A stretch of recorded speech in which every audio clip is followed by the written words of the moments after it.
نحمدہ ونصلی علی رسولہ الکریم واما بعد فاعوذ باللہ من الشیطان الرجیم بسم اللہ الرحمن الرحیم۔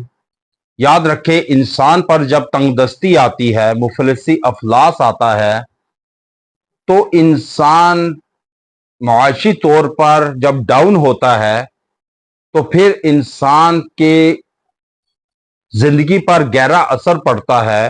انسان چڑچڑا پن کا شکار ہو جاتا ہے، بات بات پر لڑنے جھگڑنے کو آتا ہے۔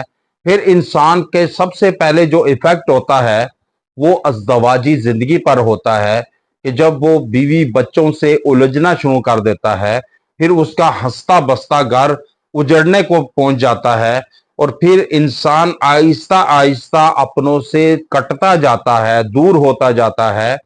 اور پھر یہ یاد رکھے کہ جب انسان اللہ سے کٹتا ہے تو پھر مخلوق سے بھی ناتا ٹوٹ جاتا ہے، اور جن کا ناتا اللہ سے مضبوط ہوتا ہے، آپ صحابہ اکرام کو دیکھیں کہ جب وہ افریقہ کے جنگلات میں اللہ کے دین کی اشاعت کے لیے پہنچے تو کہا گیا کہ یہاں تو بڑے درندے جانور ہیں، تو یہاں کیسے بات کریں گے، اللہ کے دین کو کیسے پہنچائیں گے، ان سے جان کا خطرہ ہے۔ تو اس وقت صحابہ اکرام اونچی چٹان پر کھڑے ہو کر صدا لگاتے ہیں، اے اللہ کی مخلوق درندوں، عذر نقصان پہنچانے والے موذی جانوروں، میں اللہ کا پیغام لے کر آیا ہوں، ہم اللہ کا پیغام لے کر آئے ہیں، اور تم سے اللہ کے حکم سے کہتے ہیں کہ یہاں سے چلے جاؤ۔ اور پھر دیکھا دنیا نے کہ کیسے جوک در جوک قطاریں بنا کر جو موذی جانور درندے تھے، جانور تھے، بھیڑیے، شیر اور جتنے چیتے یا نقصان پہنچانے والے، وہ کیسے وہاں سے ہجرت کر گئے، اللہ کے دین کو پھیلایا۔ کیوں؟ کہ اللہ سے ناتا مضبوط تھا صحابہ اکرام کا، تو وہ جو الفاظ زبان سے نکالتے تھے وہ تاثیر رکھتے تھے، افادیت رکھتے تھے۔ آج ہمارا ناتا اللہ سے اتنا کمزور ہو چکا ہے کہ ہم رو رو کر کعبے کو پکڑ پکڑ کر کعبے کے غلاف کو دعائیں کرتے ہیں، لیکن قبول نہیں ہوتی۔ نمبر ایک، حرام کھاتے ہیں، حرام۔ دوسرا، شک کی چیز بھی نہیں چھوڑتے۔ جب آپ حرام کھائیں گے تو پھر آپ کی دعاؤں میں تاثیر نہیں رہے گی، اثر نہیں ہوگا، پھر آپ کے اوپر سر سے بھی اوپر نہیں جا سکے گی دعا۔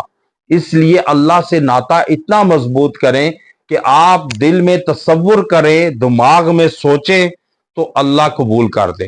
اس لیے انسان پر جب تنگ دستی آ جائے، مفلسی افلاس آ جائے، چاروں طرف سے گھیر لے، انسان بے روزگار ہو جائے، یا کاروبار کر رہا ہو، کاروبار چلتا چلتا عروج پر ہو اور اچانک زوال کی طرف، پستی کی طرف چلا جائے، تو سمجھ لے کہ انسان کا ناتا اللہ سے کمزور پڑ گیا ہے، جس کی وجہ سے انسان کے رزق کو روک دیا گیا ہے یا محدود کر دیا گیا ہے۔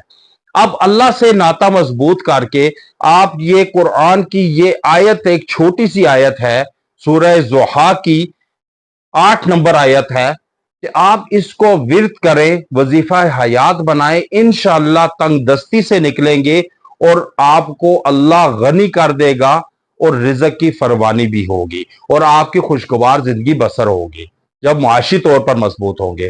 اب وہ کیا وظیفہ ہے؟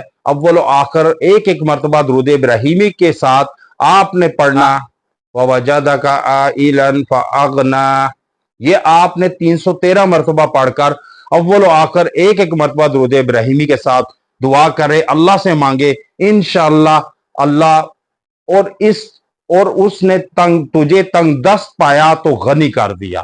یہ اس کا ترجمہ ہے، اور انشاءاللہ تعالی اس کی بدولت اللہ آپ کو غنی کرے گا، مسائل پریشانی سے نکالے گا، تنگ دستی مفلسی افلاس سے، اور غنی ہو جائیں گے۔ صدقے کی نیت سے لازمی شیئر کریں، نیک چیز کو شیئر کرنا بھی صدقہ ہے۔ وآخر دعوانا ان الحمد للہ رب العالمین۔